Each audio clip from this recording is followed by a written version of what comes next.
Estimadas amigas y amigos, bienvenidos a una nueva emisión de Retos de la Sociedad Venezolana. Recuerden que este es un aporte del talento humano de la Universidad Rafael Belloso Chacín para que usted, estimado ciudadano, pueda entender la gran cantidad de problemas que nos afectan como sociedad y además cómo se pueden solucionar esos problemas. En el día de hoy estaremos discutiendo sobre si Venezuela ha cumplido o no con los retos del milenio. Una serie de retos que fueron instaurados a nivel mundial con el fin de erradicar una serie de problemas comunes que afectan a muchos de nuestros países, incluyendo a nuestra nación. Para este tema estaremos acompañados de un interesante panel de especialistas. En primer término, Miguel Negrón. Él es licenciado en Educación, mención Ciencias Biológicas, egresado de la Universidad del Zulia, con maestrías en Gerencia Educativa y en Gerencia de Docencia de la Educación Superior. Es doctor en Ciencias de la Educación de la URBE y es postdoctor en Gerencias de la Educación Superior y Estado, Políticas Públicas y Paz Social también de la URBE. Es coordinador del postdoctorado de Estado, Políticas Públicas y Paz Social de la URBE, investigador del Centro de Investigación en Ciencias Jurídicas, Políticas y Sociales de URBE y es docente de posgrado de esta universidad privada, doctor Rafael Belloso Chacín. También está con nosotros José Pons, psicólogo, egresado de la Universidad Rafael Urdaneta, con maestría en Gerencia de los Recursos Humanos y Organizaciones Inteligentes de la Universidad Nacional Experimental Rafael María Baral, doctor en Ciencias Gerenciales de URBE y doctor en Ciencias Políticas de la Universidad del Zulia. Es docente y asesor de tesis de la Universidad Nacional Experimental Rafael María Baral, secretario general del Movimiento al Socialismo Zulia y fundador del proyecto Cumbre Ecológica.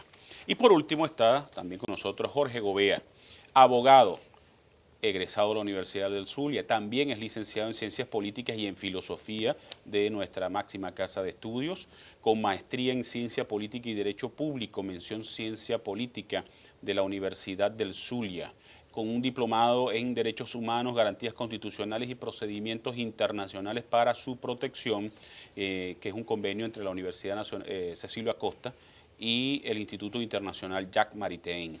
También tiene el segundo programa de Gobernabilidad y Gerencia Política, de la Universidad Católica Andrés Bello y la George Washington University, y es diplomado en Docencia para la Educación Superior de Luz. Es docente de la Facultad de Ciencias Jurídicas y Políticas de Luz en las escuelas de Ciencias Políticas y en Derecho.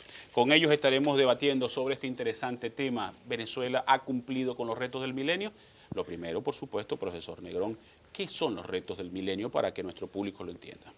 En primer lugar, hay que decir con relación a esto, que en el mundo ha habido, si se quiere, 4 hitos importantes en la historia universal, que se refiere en primer lugar con la firma del Convenio de Versailles, donde terminaba la Primera Guerra Mundial, 1945. 30 años después se firma la Guerra Fría, terminó la Segunda Guerra Mundial. Luego, 3 años después, se crea la Declaración Universal de los Derechos Humanos y en el 2000 se firma la declaración de los metas del milenio, como una respuesta que se necesitaba el mundo a los problemas, como tú realmente lo decías, porque si algo tiene la obligación el Estado es de proveer paz y bienestar social a sus comunidades. Correcto. Y el mundo sentía que había un déficit en esos aspectos, y entonces decide tomar 8 puntos importantes, 8 temas, 8 metas del milenio, y deciden el concurso de todo en el seno de la ONU, de la Organización de las Naciones Unidas, y se dan 15 años, que por cierto, este año culmina, este año es el examen final de cómo se ha hecho para subsanar esas precariedades que contaba el mundo, no solamente en el 2000, en el 2000 estaba grabado durante toda su historia. Por eso es un tema muy interesante y por demás de actualidad, porque insisto, pues este año es el examen final de todos los países del mundo, e inclusive la Organización de las Naciones Unidas.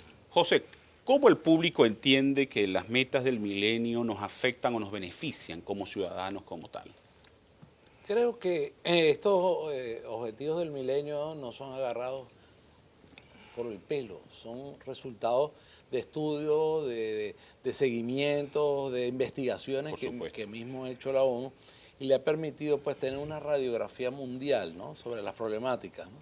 Estos 8 milenios que a su vez terminan al final en una serie de subjetivos que también se le agregan a estos 8 principales, ¿no? Entonces te hacen la radiografía de cada parte del mundo, de cada situación del mundo, y pueden tomarle una fotografía general y panorámica de la situación. Estos 8 objetivos radican mucho en la vida de cada una de las naciones. Aunque los vemos muy abstractos, ¿no? Pero, por ejemplo, el primero, erradicar la pobreza. ¿Cuántos venezolanos en este momento están en situación de pobreza? Por eso hay que prestarle atención a este tipo de cosas, sobre todo en Venezuela, que pareciera, profesor Gobea, que estamos más pendientes de cosas políticas que de los verdaderos problemas de fondo que afectan a nuestra sociedad. Bueno, pero es que en realidad la política tiene que ver con todo eso, Por ¿no? supuesto. Y por supuesto, cuando hablamos también de políticas públicas, o sea, el asunto macropolítico se va hermanando, hay una serie de relaciones de entrelazamiento con lo social, con lo económico, con lo institucional, etcétera, etcétera. Es decir, estamos hablando de una serie de problemas que tienen que ver directamente con la calidad de vida e incluso con nuestro entorno, porque hoy día no podemos dejar por fuera de ninguna manera y bajo ningún aspecto lo que tiene que ver con el medio ambiente. Correcto. Entonces el caso de Venezuela podemos verlo como caso, como unidad independientemente, también podemos verlo como región. Venezuela está en la subregión de los países andinos, así pues digamos se estudia desde ONU, desde la Organización de Naciones Unidas, está por supuesto lo que tiene que ver con el Cono Sur, Centroamérica, el Caribe y por supuesto la zona norte de América y así distintas subregiones y subregiones del mundo. Y se van haciendo una serie de mediciones. Yo tengo acá un separador, publicidad oficial de la Organización de Naciones Unidas para el año 2000, la campaña 2015 sin excusas, donde están, pues digamos, muy concretamente y en específico, pues los 8 objetivos del milenio.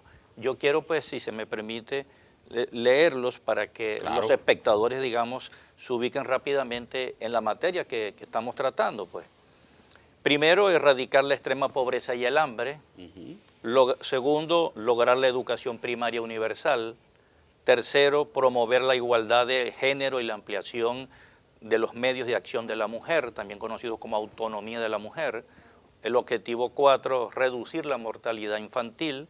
El 5, mejorar la salud materna. El 6, combatir el VIH, SIDA, el paludismo y otras enfermedades, ahí entra la malaria, etcétera, etcétera. Objetivo 7, asegurar la sostenibilidad del medio ambiente. Y el objetivo 8, entablar una alianza mundial para el desarrollo. Entonces vemos pues que efectivamente el objetivo 1, como usted bien dijo, es erradicar la extrema pobreza y el hambre, porque la ONU entiende, y así es la Declaración del Milenio del año 2000, de la 55ª sesión ordinaria de la Asamblea General de la ONU, entiéndase, año 55. Como dijo bien el profesor Negrón, la ONU se funda en 1945, 3 años después la Declaración Universal de los Derechos Humanos, y del 45 al 2000 han transcurrido 55 años. Con motivo de esos 55 años, por supuesto, años previos de negociación, hasta llegar a un acuerdo pues, en esa famosa declaración del milenio, donde están estos objetivos, pero que además hay muchas otras materias. La ONU allí reconoce, y así digamos, se estudia pues, en lo que tiene que ver con el derecho internacional público, derecho internacional humanitario, el derecho internacional de los derechos humanos, que el tema de la pobreza es el objetivo base. Pareciera el eje, ¿no? El eje, es el eje, es decir, desde allí es donde tenemos que partir. Porque alguien que vive en la pobreza está, por supuesto, fuera, está excluido de los bienes sociales, no tiene educación, no tiene agua potable, no tiene una vivienda digna, no tiene servicios públicos, no tiene servicios de salud. Y entonces, para poder, digamos, entender todo el resto de los objetivos del milenio, tenemos que arrancar de allí. Y hay unas metas muy específicas que se trazaron en el 2000, que vuelven a establecerse porque son revisadas y analizadas 2005, y ahora toca también, como decía el profesor Negrón, toca pues nuevamente ese examen 2005, 2010 y ahora 2015. Vamos a hacerle vamos a hacerle a Venezuela un examen desde aquí. En la próxima pausa comenzamos con ese examen si Venezuela ha logrado cumplir con estas metas del milenio. Vamos a una pausa y regresamos. Regresamos en este espacio dedicado a evaluar si Venezuela ha logrado cumplir con las 8 metas del milenio. José, como lo decía el profesor Gobea, la pobreza, por supuesto, es el eje fundamental. Si tú no logras erradicar la pobreza, el resto, entiendo yo, desde mi punto de vista, soy lego en la materia, que no se pueden cumplir con el resto de las metas del milenio. Ahora evaluemos a Venezuela. En estos 15 años, ¿se ha avanzado? ¿Hemos retrocedido? ¿Se han tenido avances y luego retrocesos igual en esta materia en Venezuela? A nuestro parecer ha habido más bien un para atrás en cuanto a esos retos de los objetivos del milenio, ¿no? Quería no aclarar, sino agregarle a lo de la pobreza, que si bien se ve que es muy estructural, ¿no? También lo concebimos como un conjunto de elementos que van unidos unos con otros, ¿no? Porque de pronto la pobreza extrema se puede hablar que genera enfermedades y que desprende hambre, pero cuando tú los planteas como objetivos, tú los desprendes de un cuerpo para empezar a trabajar en toda una serie de conjuntos, ¿no? En Venezuela yo creo, estoy seguro en afirmarlo, ¿no? Además de que no se han cumplido estos objetivos, es muy difícil que durante estos últimos gobiernos, sea el del presidente Chávez o el presidente Maduro, se puedan lograr. ¿Por qué dice el profesor Pon eso? Pues básicamente cuando tú evalúas el plan de la patria, tú empiezas a entender que dentro del contexto y las prioridades que el plan de la patria, sea por su fundador y creador y único creador, que fue el presidente Chávez, y el presidente Nicolás, que le está haciendo su seguimiento, no consigues por ningún lado la confrontación con esos objetivos, sino sencillamente el seguimiento para que la revolución bolivariana continúe y se establezca. Cuando tú tienes un gobierno con ese norte, claro, pues todos estos aspectos no te pueden adornar la circunstancia. Entonces tú evalúas el hambre, la pobreza, que se está viendo hoy en día mucho más que antes. Tú dices, bueno, en Venezuela como que pasó esos objetivos muy, muy lejos, ¿no?, de la frontera. Además, el profesor Negro leía antes de este programa que durante la gestión del presidente Chávez se habían logrado avances en la disminución de los porcentajes de pobreza. Pero luego que el presidente Maduro asume y en el marco de la crisis que estamos viviendo, esos indicadores se han disparado. De hecho, se basaban, lo que leí, en reportes del Instituto Nacional de Estadística. ¿Es cierto que la pobreza en Venezuela ha crecido? Lo que pasa, Darwin y amigos televidentes, es que tenemos que analizar también algo muy importante, traerlo aquí a colación. Es que la visión paradigmática de la pobreza en la actualidad no es la visión que tenían antes, que antes era una pobreza de manera económica. Correcto. Es decir, si tú tenías con X cantidad de dólares referencial, vivías, no eras pobre, medianamente pobre o rico. Hoy por hoy se habla de la pobreza multidimensional, que se trata del holismo del hombre, la integralidad del hombre. De tal manera que se puede ser rico en un factor, pero pobre en el otro. Entonces la pobreza llega a intermedio. Digamos, por ejemplo, yo puedo tener mucho capital, mucho dinero, pero si vive en un barrio con inseguridad, entonces yo soy rico en la tenencia de la moneda, pero pobre en la inseguridad. Y así pues realmente ahí es cuando entra lo que llama pobreza de entorno. Sí, la pobreza multidimensional. Entonces, en ese sentido, y quiero hacer la aclaratoria, que en estos 15 años que se propusieron las metas de milenio es de esta gestión que todavía está. De la manera que si es un examen que hay, pues es para esta gestión. Cuando vemos la misión vivienda, por ejemplo, entonces hoy por hoy no se habla de vivienda, se habla de un hábitat.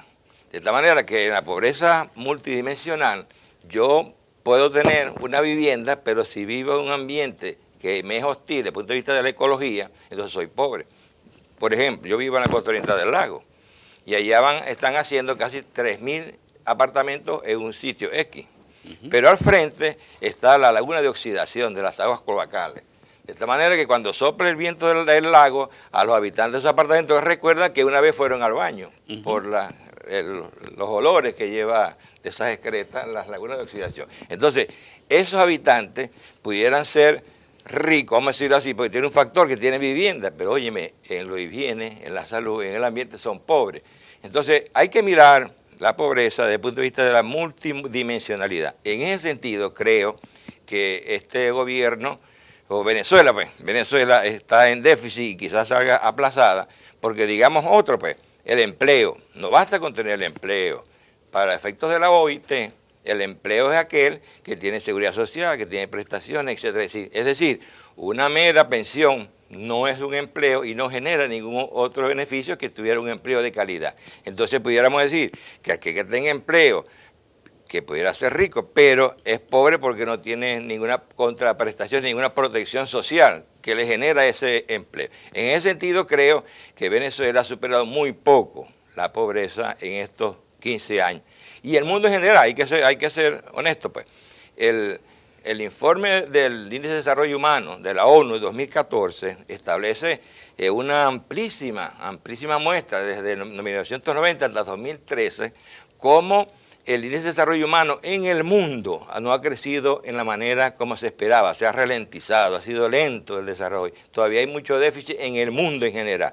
Sin embargo, eso no nos puede satisfacer a nosotros. En Venezuela realmente el desarrollo humano, a pesar de que tiene índice de 0.7, que es bueno, en el fondo, en la visión multidimensional, es un índice de desarrollo humano deficiente y que no cumple las metas propuestas hace 15 años por la ONU para cumplirla en este año que transcurre.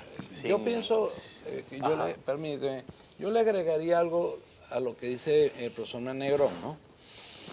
Yo creo que estos 2 últimos años de gobierno del presidente actual no es que vino como que a abrirse las puertas de los incumplimientos claros de los objetivos del milenio. Yo pienso que desde cuando está el primer gobierno de la revolución, el presidente Chávez, ya empezábamos a tener nosotros problemas fuertes, pero que eran sencillamente cubiertos por el alto índice del costo del barril de petróleo. Pero si no fallamos nuestra memoria, las estadísticas ya venían fallando, ya venían desapareciendo de la evidencia del conocimiento público, había que exigirlas y buscarlas, o si no, ir a estadísticas internacionales para saber qué era lo que estaba ocurriendo acá. Entonces yo pienso que este proceso de incumplimiento de los objetivos y de todo este mundo de cosas que se están viendo en el país ya viene desde el primer gobierno de RD. Solamente que en este momento es que se están manifestando, ¿no?, en su plena dimensión. Profesor Gobea, al gobierno se le ha premiado en la Organización Mundial de la Alimentación porque en Venezuela se redujo el hambre. ¿Cómo entender entonces que existe más pobreza si al gobierno ha sido galardonado 2 años seguidos por el combate, por mejorar las condiciones alimenticias de los venezolanos? Sí, no solamente por la FAO, también por la UNESCO, que declaró a Venezuela libre de analfabetismo y con muchísimas cosas positivas en educación, y otros organismos multilaterales. Lamentablemente, muchos no entienden que esas organizaciones están conformadas también por líderes, por dirigentes que salen de los distintos países, que pueden ser aliados o no, son órganos políticos. Lo que escapa, digamos, a esa situación es cuando se es experto independiente, cuando se están los comités de seguimiento, pero donde se decide, donde se aprueban esos premios, por supuesto, pues son personas que vienen del liderazgo político de cada nación. Por ejemplo, el presidente de la FAO es un brasileño del Partido de los Trabajadores, aliado de Lula, aliado, pues digamos, de todas estas cosas que han venido ocurriendo en América Latina en términos políticos sociales. Yo entiendo que las cifras con las cuales ellos se basan para asumir, para declarar ese tipo de cosas, son cifras oficiales, ¿correcto? Sí, pero el gran problema no es que sean cifras oficiales, sino que han ocurrido 2 grandes cosas. Primero, hay una gran opacidad. O sea, si uno revisa la estadística internacional, se va a encontrar en muchas de ellas levantada por el Programa Naciones Unidas para el Desarrollo, PNUD, y otros comités de seguimiento que sí son independientes y son conformados verdaderamente por expertos, que casi siempre va a aparecer un asterisco, y ese asterisco va a decir Venezuela no ofreció cifras en este rubro, en esto que en esto que investigamos, etcétera, etcétera. Eso ustedes lo pueden sencillamente comprobar yendo pues a la internet de estas organizaciones multilaterales. Y el otro aspecto es que el gobierno cambió los indicadores. O sea, me refiero, más que cambiar los indicadores, cambió el modo de calcularlos. O sea, sin preguntarle a nadie, sin convocar los técnicos del país. Imagino que el cambio es para su beneficio. Para su beneficio, y podemos hablar de algunos de esos cambios que sirven para maquillar cifras. Es decir, yo tengo en el INE no es un organismo independiente, autónomo, responde pues digamos a las directrices del Poder Ejecutivo y le sirve pues digamos para apoyar estadísticamente la labor de gobierno, cuando debería ser apoyar lo que está sucediendo realmente en la sociedad y a los ciudadanos. Entonces, si yo coloco que una persona que recibe una ayuda no es desempleado, Claro. si yo coloco que alguien que tiene una asignación, una transferencia, se llama eso en economía directa, sí, pues no tiene ninguna contraprestación, no tengo que realizar nada, simplemente recibirla, y yo estoy en la población económicamente activa, allí por supuesto las cifras de empleo y su contrario, el desempleo, se van a ver. Esas son las desventajas de manejar solamente O, cifras oficiales, ¿no? exactamente, o el tema de la inflación. O sea, si yo coloco para el cálculo del indicador inflación, que es una variable macroeconómica, coloco que entran los rubros regulados, o sea, lo voy a calcular a precio de lo que está regulado, está subsidiado por el Estado, por supuesto Ahí la inflación no va a ser la tan- inflación va a ser mucho menor. Por Ahora, supuesto. ¿quién compra en Venezuela, no desde ahora, desde hace muchos años, a precios regulados, en una cantidad de cosas y materias? Vemos que no hay verdadera transparencia en este asunto de las estadísticas y las cifras oficiales. Entonces, claro, se ha hecho una retórica muy importante, internacional, se ha gastado mucho dinero de todos los venezolanos haciendo un lobby en estas organizaciones para, digamos, mostrar un país que en la realidad no existe, que más que vivirlo lo padecemos, y por supuesto son cifras, hay instituciones. Yo hago investigación de ese tipo. Tenemos que ir a la pausa, ¿no? Yo le quiero dejar una pregunta antes de irnos y para que me la responda al retorno, y es cómo se ha avanzado en la inclusión de niños en el sistema educativo. Si de verdad ahora los niños venezolanos, porque el gobierno vende mucho esa idea de que se ha mejorado la inclusión y se ha disminuido la deserción escolar. Vamos a hacer una nueva pausa y ya regresamos. Regresamos en este espacio dedicado a evaluar si Venezuela ha logrado cumplir con las metas del milenio. Profesor Gobea le dejaba una inquietud antes de ir a la pausa. ¿Se ha cumplido con la segunda meta que habla de la inclusión de los niños en la educación primaria en Venezuela? Sí, el asunto está en que Venezuela ha tenido, digamos, picos mejorando pues, esa situación, pero también ha habido momentos como hoy y de años atrás donde esas tasas de escolarización se han derrumbado. Hoy tenemos un problema muy serio de deserción, que es el estudiante que está inscrito debidamente, pero que decide desertar del colegio, no va más. Y tenemos el otro que está desescolarizado, o sea, que nunca ha pisado un colegio. En Venezuela, tradicionalmente, hemos tenido un gravísimo problema en la cobertura, por ejemplo, de la educación inicial. El Estado ha hecho muy poco. Todos los venezolanos saben muy bien que educación inicial prácticamente está en manos privadas. Y no es que eso esté mal, sino que los sectores populares, los de menores ingresos, los sectores más vulnerables socialmente, no tienen cómo llevar el niño a la educación inicial. Entonces, bueno, esos son niños que están desescolarizados. A veces no es que no quieren, sino que no tienen. No cómo pueden, hacerlo. porque No hay dónde llevarlo. no hay dónde llevarlo respuesta porque del el Estado. Estado no ofrece ese servicio. ¿Cuál es el impacto y el problema con esto? Por ejemplo, bueno, que ese niño va en una franca desventaja frente al otro niño cuando entra a su primer grado de la educación primaria, porque bueno, un conjunto de habilidades y cosas que debió aprender en sus años de preescolar no lo tiene. Y así nosotros podemos ir analizando cada uno, pues digamos, de los subsectores educativos, y vamos a ver que nos vamos a encontrar, por ejemplo, si analizamos el sector universitario, bueno, una explosión de la matrícula, se crean 40 universidades, o sea, ¿no? Siempre todo dentro de las fanfarrias oficiales, etcétera, etcétera, pero cuando uno revisa a fondo qué pasa en esas 40 instituciones que se han creado en estos 15 años, todas están en serios problemas, primero de legitimidad en cuanto a sus programas de estudios, su cientificidad, de lo que allí se enseña. Cuando digo legitimidad, también tiene que ver con la pertinencia social. El joven se siente, digamos, en la situación de creer que con eso puede ingresar al mercado de trabajo. La gente dice no. Entonces se han creado muchas instituciones de la nada que no responden verdaderamente a una educación de calidad. Entonces tenemos un problema de calidad y también de cobertura. Es decir, los problemas sociales del país todos estos años se han agravado. Se creó, digamos, la opinión internacional y de algún modo nacional y una burbuja que dice, bueno, que Venezuela camina por un sitial esplendoroso, pero la realidad dice todo lo contrario. Todos nuestros problemas se han agravado.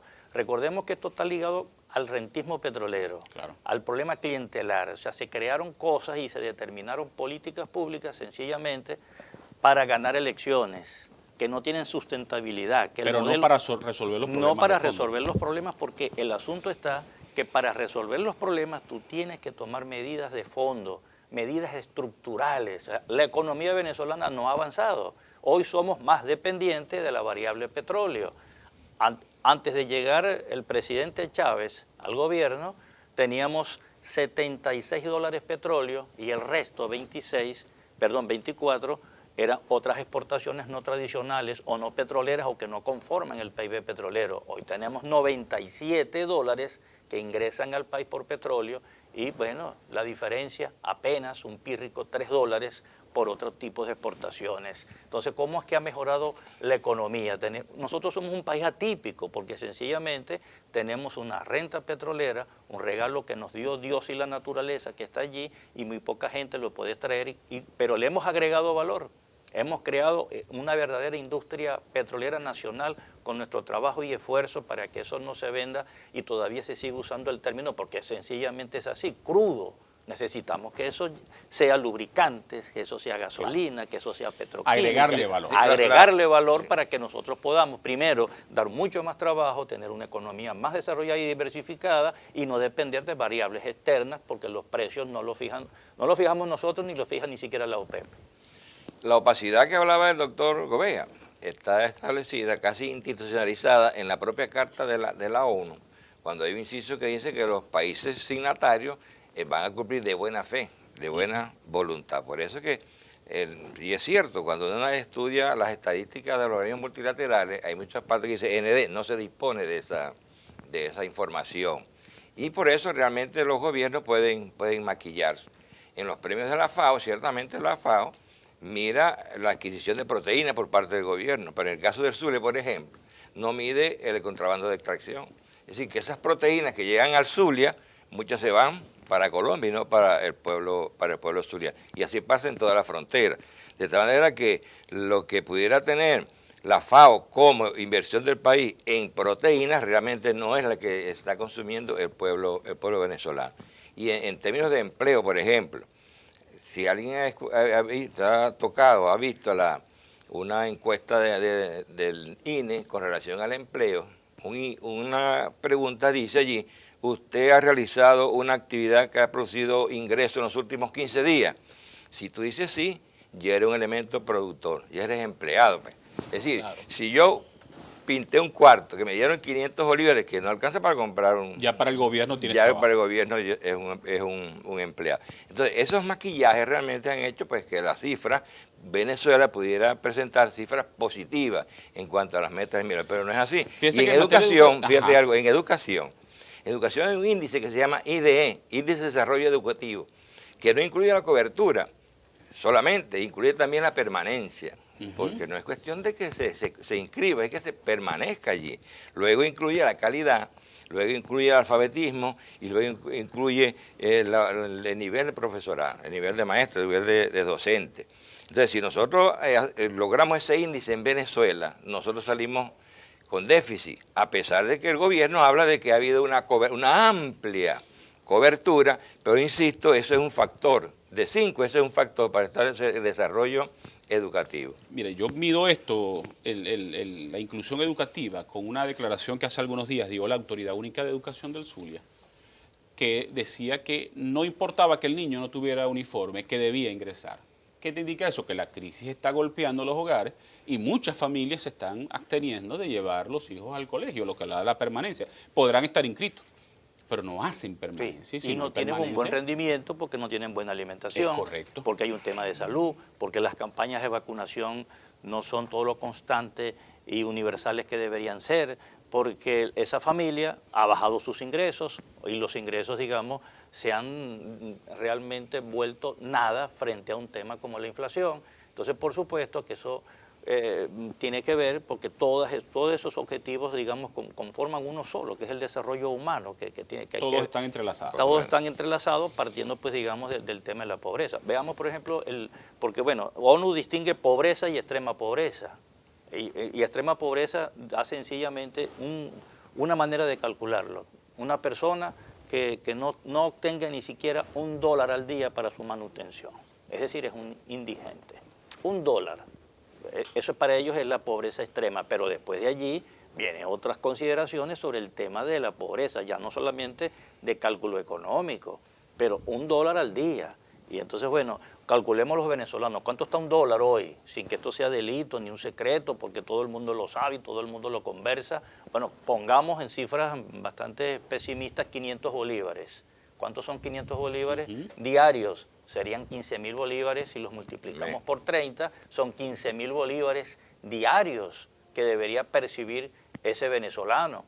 Pero ¿qué ocurre en la realidad? Que el 80% de nuestra mano de obra, de la población económicamente activa, de la que tiene trabajo formal, apenas ese 80% gana el salario mínimo nacional. Es decir, no llega a esos 15.000 bolívares y los llevamos en este cálculo así somero al tema de $1 por día para su manutención. Porque Rubén, yo tengo una investigación que la hice, recientemente la terminé en noviembre pasado, en donde sinceré el índice de desarrollo humano. Tenemos que ir a la pausa. Bueno. Vamos y me da esa explicación cuando regresemos. Bueno. Vamos a una nueva pausa y ya regresamos. Continuamos en esta evaluación sobre si Venezuela ha cumplido con las metas del milenio. Profesor Negrón, dejaba una explicación. Sí, yo planteaba que mis investigaciones dieron como resultado el desenmascaramiento de los índices de desarrollo humano en Venezuela para el año 2014, en el sentido siguiente. Y aquel entonces había una paridad múltiple, como hay ahorita, pero aquella eran 4, ahora hay 3. Y entonces Venezuela la ubicó, el informe de índice de desarrollo humano, en el puesto 67. Pero oye, en el puesto 67 con el dólar a 6.30. Es decir, que Venezuela tenía un puesto bastante considerable, pues de 195 al 67 es bien bueno. Pero resulta que por información del propio oficial del Banco Central, ese dólar cubría nada más el 80% de la economía. De tal manera que cuando tú llevas ese 20% restante al dólar máximo, en aquel entonces era 480, Venezuela pasaba del puesto 67 al puesto 136, detrás de Nicaragua. Entonces, esa es realmente la realidad. Y el país sabe, el ciudadano común sabe que el país se le está pagando, se le está yendo entre las manos porque no consigue leche, porque no consigue medicina, porque no consigue cualquier acción que tenga que ver con el gobierno, no se consigue. Pero a veces los guarismos dan positivo, pero realmente es la fórmula, la forma de calcular que este gobierno ha inventado cosas, bueno, pues realmente increíbles, fuera de toda ciencia, para maquillar algunas cifras y plantear de que las metas del milenio en Venezuela se están cumpliendo. Y yo quiero insistir, las metas del milenio van en el rango del gobierno actual. No quiere decir que el gobierno anterior está exento, porque eso es un continuum, claro. La economía es un continuum, pero realmente es el examen a este gobierno que ha salido mal. Y repito, mis investigaciones la ponen 3 veces peor de lo que aparentemente aparecía en las cifras de los organismos multilaterales. Entonces es una situación que yo creo que es importante, pues. Y en las universidades, para eso, pues, para buscar la verdad.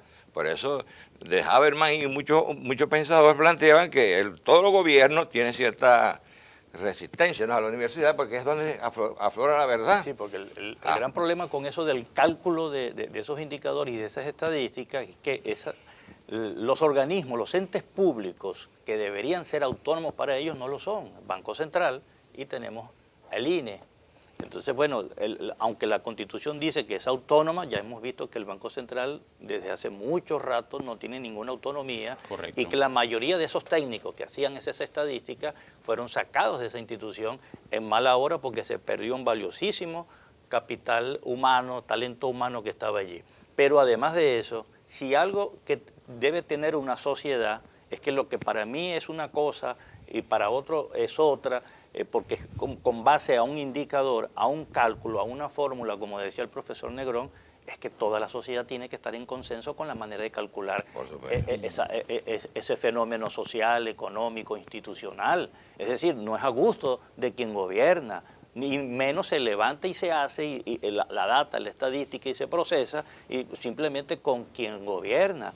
Pero no hay además, manera. mintiendo con esas cifras, al final tú como gobierno te terminas creyendo tu misma mentira. Claro, entonces tú levantas claro, una serie de Entonces mentiras. yo pienso que todo está bien basado en la Claro, mentira. entonces que tú yo levantas mismo una serie de construyo. mentiras porque yo cambié la fórmula de cálculo, yo no consulté a la academia, yo no consulté a los correcto. científicos, yo no consulté A a la organizaciones universidad. multilaterales, yo no consulté. ONU tiene unos extraordinarios expertos en esa materia y entonces no, yo me invento mi propia fórmula para decir que las cosas están bien.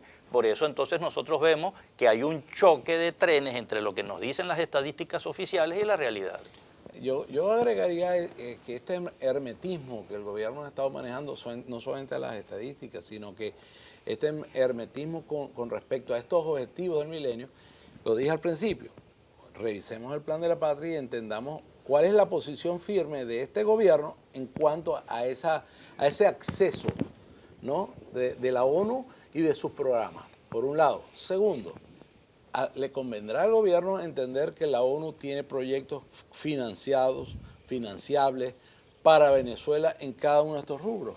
¿Y por qué no permitir entonces que esas grandes inversiones de la ONU en sus programas puedan entrar a la país? Porque si lo permite se descubren ante la ONU. Exactamente, entonces prefiere el gobierno ser hermético, cerrarse la posibilidad y no darle acceso a que la gente pues... Fíjate se dé un cuenta de lo caso, que está pasando. José, que te quería Ahí consultar. tiene que ver con la corrupción, ¿viste? Correcto. Hay 3 metas del milenio que tienen que ver con salud. Reducir la mortalidad de los niños menores a 5 años, mejorar la salud materna y combatir el VIH, SIDA, malaria y otras enfermedades.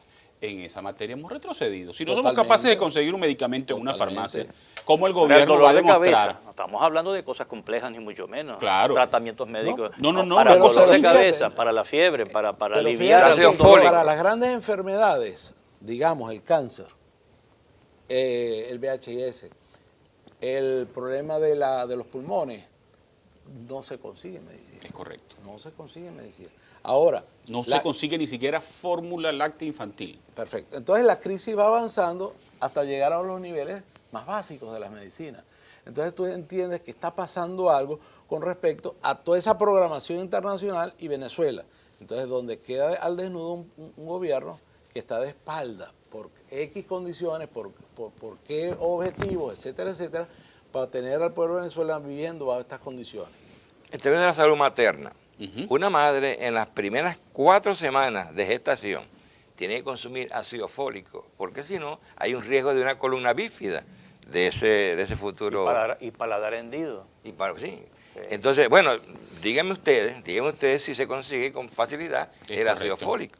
Y que ha de ser, pues, con esa madre ese riesgo. Bueno, y lo que planteaba las fórmulas lácteas infantiles, no se ¿no? Un consigue. censo para que la gente pueda acceder a comprar o sea, la Pero ese es un rubro leche infantil. alimenticio, digámoslo así, ¿no? No desde el punto de vista Pero de tiene la- que ver porque con si la tú no salud. alimentas bien a un niño, Claro, a eso iba. ¿cómo vas a reducir la saludable mortalidad de los niños de menores los de 5 niños? años? Sí, porque A eso el iba. tema está allí. El tema está en el caso de la mortalidad infantil. O sea, Venezuela todavía, a pesar de todas estas estadísticas y todas estas cosas, tiene unas cifras de salud pública en materia de mortalidad infantil que son relativamente altas. Es decir, no se logra entender cómo este fenómeno todavía está anclado en nuestra sociedad. El caso, por ejemplo, de la protección de la madre embarazada. Tenemos un gravísimo problema de salud pública, que es el embarazo adolescente, el embarazo precoz, que tampoco es atendido. O sea, Es ahí correcto. tenemos allí a 2 víctimas.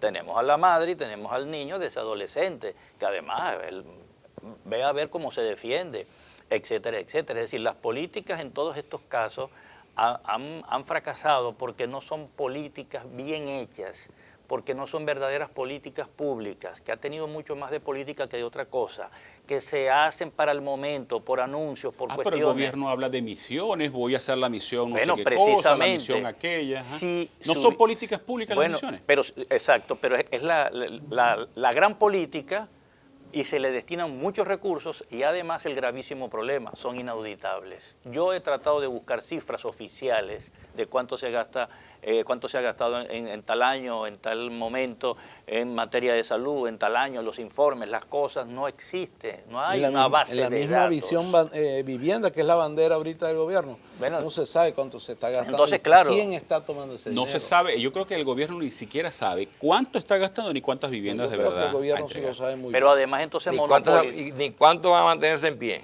Porque se Esa puede es caer. otra, esa es la Y calidad. entonces todos esos programas en realidad, no, o sea, cuando se habla de misión es porque yo estoy en una concepción de la política social emergencialista. Estoy ante una emergencia. Y por eso yo digo que esas son políticas sociales que más que atender el asunto de construir un verdadero sistema de seguridad social, atiende el asistencialismo, emergencialismo.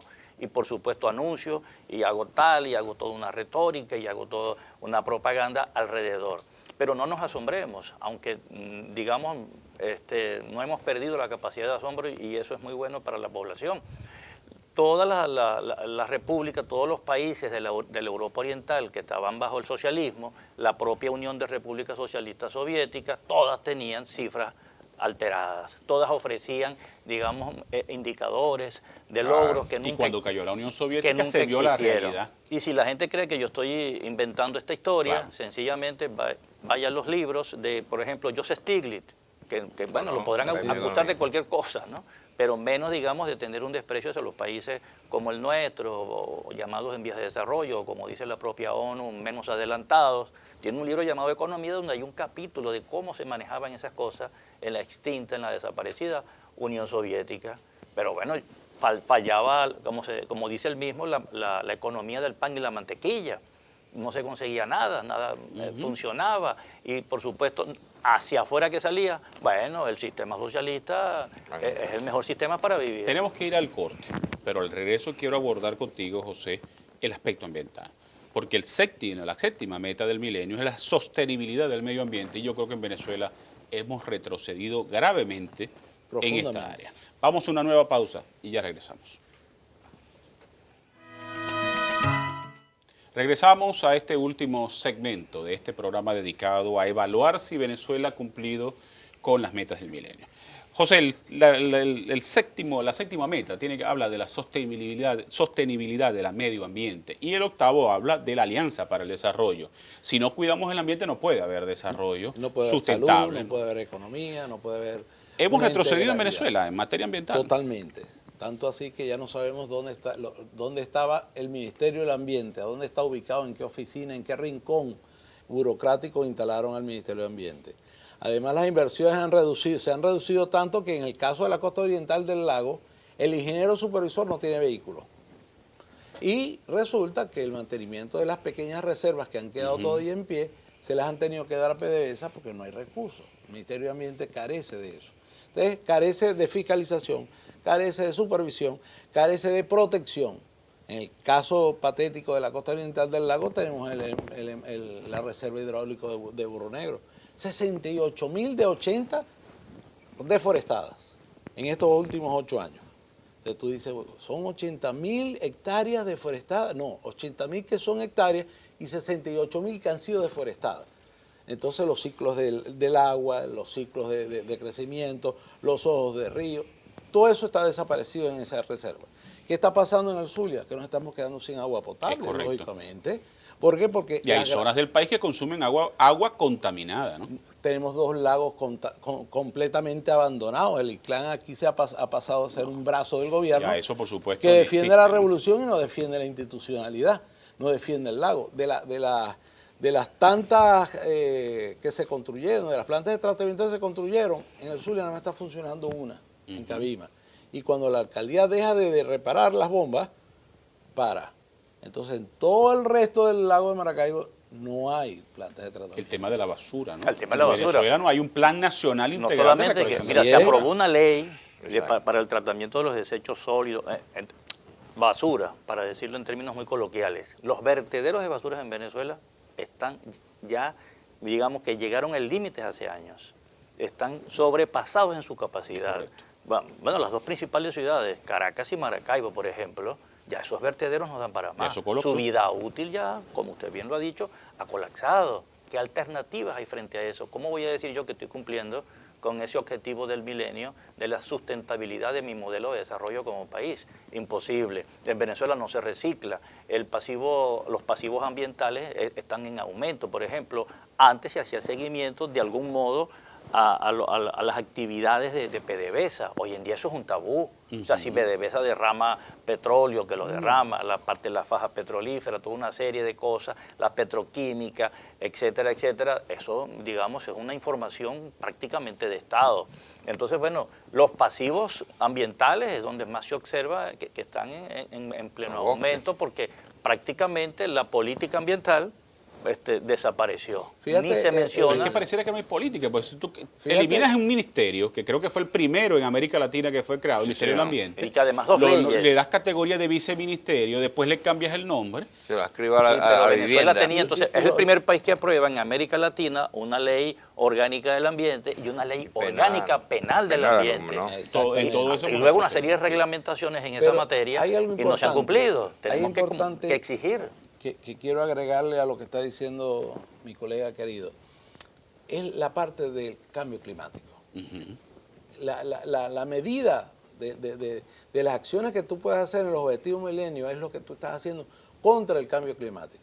En Venezuela nada favorece, ni local, ni regional, ni nacionalmente, hay una política o una acción para hacerlo. Y segundo, para la cuestión de la basura, yo decía en estos días en una conferencia que di en Luz, yo decía, ustedes no saben por qué los alcaldes o las gobernaciones no pueden asumir el reciclaje como política local. Porque hay una medida que secuestró el gobierno nacional en el último año del difunto, que no permite la práctica de reciclaje sin la previa autorización del gobierno. Llevamos más de 5 años. ¿Cómo avanzamos así? Y estamos esperando hace 5 años que ese permiso lo den en alguna parte del país. No se da. Ahí tienes la calamidad que tenemos en materia de los objetivos del milenio, en materia ecológica. Estamos Sí, porque todo se vuelve simplemente retórica. Correcto. Sí, así es. Y propaganda. Sí. Por ejemplo, ¿cómo aceptar que el embajador de Venezuela, pues el que encabezaba para entonces la misión permanente ante la ONU 2010, cuando toca el momento del segundo examen, primer examen 2005, segundo examen 2010, Jorge Valero, busquen el documento en internet, ahí está, simplemente usted busca ONU, ¿qué dijo cada país que suscribió la declaración? Que fueron 189 y hoy la ONU está integrada por 193, es decir, se han agregado 4 estados más que también han aceptado la declaración del milenio del 2000, más los añadidos del 2005, más lo que se le ha agregado 2010 y probablemente también ahora en el 2015 haya un documento reforzando todo eso. Es decir, estamos nosotros en simplemente retórica y más retórica. Dice Jorge Valero en la posición oficial de Venezuela. Venezuela desde ya declara que ha cumplido con todos los objetivos del milenio. Solo retórica. Sí. Discurso. Mientras el mundo habla de plantas de tratamiento y reciclaje de la basura, nosotros hablamos de vertederos de basura. Todavía estamos hablando de vertederos. No puede que es el ser, concepto este no es el lenguaje del mundo. El mundo en materia ecológica anda reciclando, que Ahora es un bien. gran negocio, por cierto. Además, Ahora tema bien, económico, en la muy evaluación importante. Venezuela sale raspado. Por supuesto que sí. Estamos reprobados Estamos totalmente. reprobados, sí. seguro. Nos quedan 2 minutos de programa. ¿Cómo Venezuela puede cumplir con la octava meta, que es la Alianza para el Desarrollo, si no somos capaces de hablar con la verdad sobre lo que nos está ocurriendo Bueno, en pero nuestro que país? tiene, El problema es que, tiene bueno, ciertamente un Estado que está atrás limitando cada vez más el sector empresarial, el sector producción, para poder ser ellos parte de esa cadena productiva en cuanto al acceso de esas bendiciones en cuanto de los objetivos del milenio. Entonces, si tú tienes un aparato productor perseguido, cercenado, limitado y con una burocracia, pues es imposible tampoco cumplir con ese convenio, porque sencillamente ese convenio se da a nivel de la ONU para facilitar el acceso de las grandes corporaciones, de las grandes empresas, dentro de todos estos mecanismos que facilitaran la suma total de la fuerza que hay que hacer para poder hacer el logro del Pero ese objetivo Estado milenio. empresario no puede cumplir con esa Es octava que meta. mientras mantengamos este modelo de desarrollo económico y social, en donde lo obsequioso es lo que prima todo, nunca vamos a cumplir con las metas del milenio. Porque la meta del milenio es un compromiso del mundo para mejorar el mundo, para mejorar la paz y la calidad de vida de los ciudadanos del Para mundo. sacar- Ahora bien, para ese sacar esfuerzo en la no solamente es de los gobiernos, No, No, de los gobiernos, de es de la todo. sociedad como La tal. propia declaración Por eso lo es que dice. no lo puede cumplir con este modelo de desarrollo económico, eso no La puede. propia declaración dice que es un esfuerzo de los estados gobierno, que es un esfuerzo de la empresa privada, que es un esfuerzo de las organizaciones no gubernamentales, de la sociedad civil y de todos aquellos que se quieran sumar. Entendamos la Declaración del Milenio como complementación del derecho al desarrollo que ya estaba establecido como derecho humano en décadas anteriores, en los 80 y 90. Pero el gran problema de Venezuela, su política exterior, ha sido la negación, la confrontación con todas estas organizaciones multilaterales. Son buenas para la propaganda, para llevar yo las estadísticas que no han sido auditadas ni nacional ni internacionalmente. Pero cuando toca hacer esa alianza para el desarrollo, para que de esos países venga la ayuda técnica, para que venga la ayuda financiera, la ayuda de recursos humanos, que nos puedan transferir tecnología, que podamos nosotros echar adelante, porque hoy se entiende que el desarrollo es un problema de toda la humanidad. Es correcto. Entonces, Venezuela, el gobierno, su política exterior autosuficiente, soberbia y excluyente. Aquí solamente nosotros y más nadie, y nos damos el lujo, o nos hemos dado el lujo los que gobiernan, de despreciar toda esta cosa, todo este movimiento internacional para echar adelante, digamos, los países como el nuestro, que tenemos graves problemas en muchísimas materias, y por eso los objetivos del milenio. Darwin, yo le agregaría algo, y para el cierre, pues, un llamado. Porque vemos que es responsabilidad como que de todos, ¿no? Es correcto. Pero los académicos vienen y con las universidades vienen con la fuerza de llamar a la atención. Yo aprovecho este programa para pasarle una invitación pertinentemente a este proceso electoral que viene en Venezuela, porque no oigo ni a una oposición llamada MUD, ni a un gobierno llamado Plan de la Patria, hablar sobre esos objetivos. Correcto. Creo que debemos incorporar en la agenda parlamentaria a aquellos que aspiran a ser diputados, no solamente el llamado a hacer el ejercicio de esos objetivos en Venezuela, sino a unificar la sociedad en búsqueda de que logremos esos objetivos en Venezuela. Sin un consenso será imposible Imposible, cumplir pero es que tú no oyes objetivos del milenio. a los parlamentarios de oposición tampoco hablar de ello. Entonces, Nadie habla del nadie tema, habla. Es que lamentablemente. sería la base Lamentablemente para el se nos consenso. acabó el tiempo. Muy bien. Ha sido un extraordinario programa. Yo creo que ha sido un examen minucioso y que lamentablemente, yo no me alegro de eso, No, no hay que Venezuela alegrarse. ha salido reprobada. Yo creo que los objetivos del milenio es un compromiso de todos. La alianza Porque estratégica. es correcto, la alianza estratégica, pero mientras el gobierno no involucre al resto de los actores de la sociedad, llámense sector económico o sectores sociales, será imposible cumplirlo. En nombre de la Universidad Rafael Belloso Chacín, les quiero dar las gracias por haber estado en este espacio en el día de hoy, por su aporte para que el público logre entender que en qué consisten estos 8 metas del milenio y si Venezuela lo ha cumplido o no. Lamentablemente, la evaluación no es nada buena. Muchísimas gracias, repito, por haber estado con nosotros. Y a ustedes muchísimas gracias por haber estado en nuestra sintonía. Será hasta una próxima oportunidad.